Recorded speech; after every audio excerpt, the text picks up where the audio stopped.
उपराष्ट्रपति पद से अचानक जगदीप धनखड़ के इस्तीफे ने राजस्थान की सियासत को गरमा दिया है। भाजपा जहां इस मामले में कुछ भी बोलने से कतरा रही है, तो वहीं विपक्षी दल कांग्रेस के खुलकर सामने केंद्र की मोदी सरकार और आरएसएस पर हमलावर है।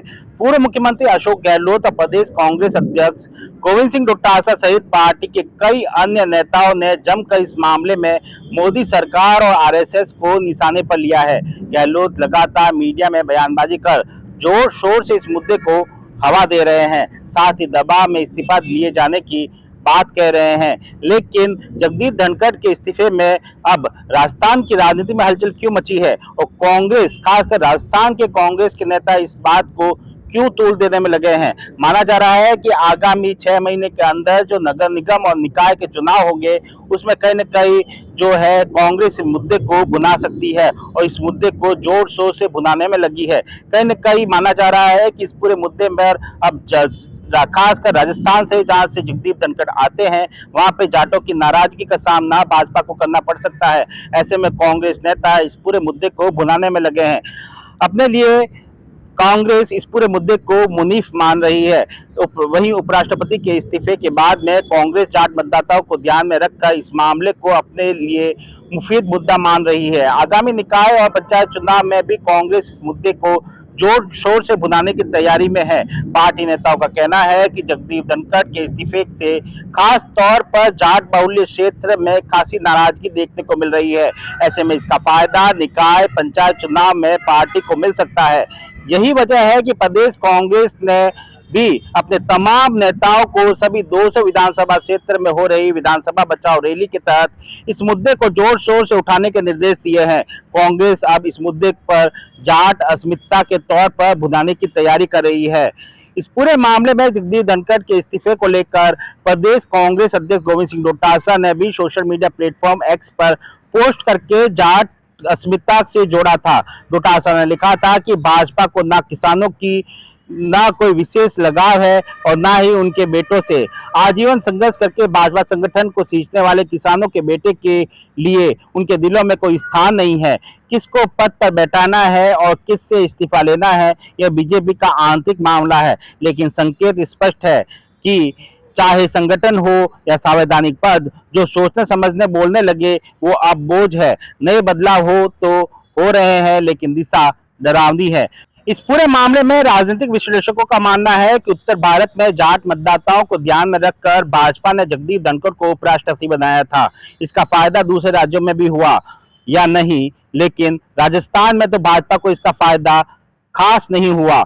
लोकसभा चुनाव में जाट बाहुल्य माने जाने वाले सीकर, झुंझुनू, चूरू, नागौर, बाड़मेर, जैसलमेर जैसे लोकसभा क्षेत्र में भाजपा को हार का सामना करना पड़ा। इन सीटों पर कांग्रेस और इंडिया गठबंधन ने जाट प्रत्याशियों को ही जीत मिली। लोकसभा चुनाव से पहले भाजपा छोड़कर कांग्रेस में शामिल हुए राहुल कसवा भी लगातार तीसरी बार चूरू से सांसद चुने गए। वहीं उपराष्ट्रपति गृह जिले झुंझुनू में ब्रजेंद्र ओला लोकसभा सांसद चुने गए। मनीष गोदा का कहना है कि भाजपा को इसका फायदा मिल सकता था, लेकिन जिस तरह से जगदीप धनखड़ का इस्तीफा हुआ है, इसके बाद अब कांग्रेस में आने वाले दिनों में इस लड़ाई को जाट स्वाभिमान के तौर पर आगे बढ़ाएगी और कहीं न कहीं निकाय और पंचायत चुनाव में भी कांग्रेस को इसका फायदा मिल सकता है। वैसे भी प्रदेश भाजपा में अभी तक ऐसा कोई बड़ा जाट चेहरा नहीं है जो किसी बड़े पद पर हो, जबकि कांग्रेस में डोटासरा प्रदेश अध्यक्ष है और शेखावटी से ही आते हैं। भाजपा का इस पूरे मामले में राहुल कसवा का बयान भी सामने आया है और उन्होंने भाजपा के असली चेहरा सामने आने की बात कही है। इस मामले में प्रदेश कांग्रेस के महासचिव और जाट नेता राम सिंह कसवा का कहना है कि जिस तरह से उपराष्ट्रपति का इस्तीफा हुआ है, जिससे भाजपा का असली चेहरा सामने आ गया है। भाजपा शुरू से ही किसान और मजदूर विरोधी रही है। किसान और मजदूर हमेशा कांग्रेस पार्टी के साथ रहा है। भाजपा ने उत्तर भारत में जाट मतदाताओं को वोट लेने के लिए जगदीप धनखड़ को उपराष्ट्रपति बनाया था। उनका कहना है कि उत्तर भारत में फिलहाल कहीं भी चुनाव नहीं है तो उन्हें हटाया गया है, लेकिन जिस तरह से उन्हें हटाया गया है वह ठीक नहीं है। इस पूरे मामले में कांग्रेस का स्टैंड भी यही है कि किसी भी व्यक्ति को लोकतंत्र में डरा धमका कर काम में नहीं ले सकते। जगदीप धनखड़ ने सुबह से शाम तक अच्छे से सदन चलाया था और उसके बाद अचानक उनका इस्तीफा हो गया। राहुल गांधी लगातार संविधान को खतरा बता रहे हैं, यह उसी का एक नमूना है। किस तरह से एक उच्च संवैधानिक पद पर बैठे व्यक्ति को तुरंत हटा दिया गया है। कसवा का कहना है कि इस घटनाक्रम से राजस्थान का किसान और जाट वर्ग खुद भी सबक लेगा और भाजपा को सबक सिखाएगा।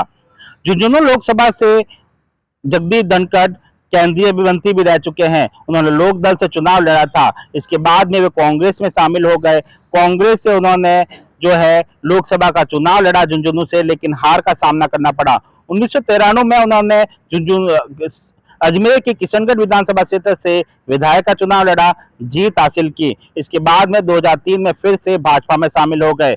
2019 में उन्हें पश्चिम बंगाल का राज्यपाल बनाया गया और 2022 में उन्हें उपराष्ट्रपति बनाया गया। अगस्त 2027 पर उनका कार्यकाल खत्म हो रहा था, लेकिन इससे पहले ही जो है 2 वर्ष पूर्व उन्होंने स्वास्थ्य कारण देते हुए इस्तीफा दे दिया है। अब इसको लेकर राजनीति गर्मा गई है, खासकर राजस्थान में, और कांग्रेस हमलावर है। सुमित देवड़ा, TV9 राजस्थान।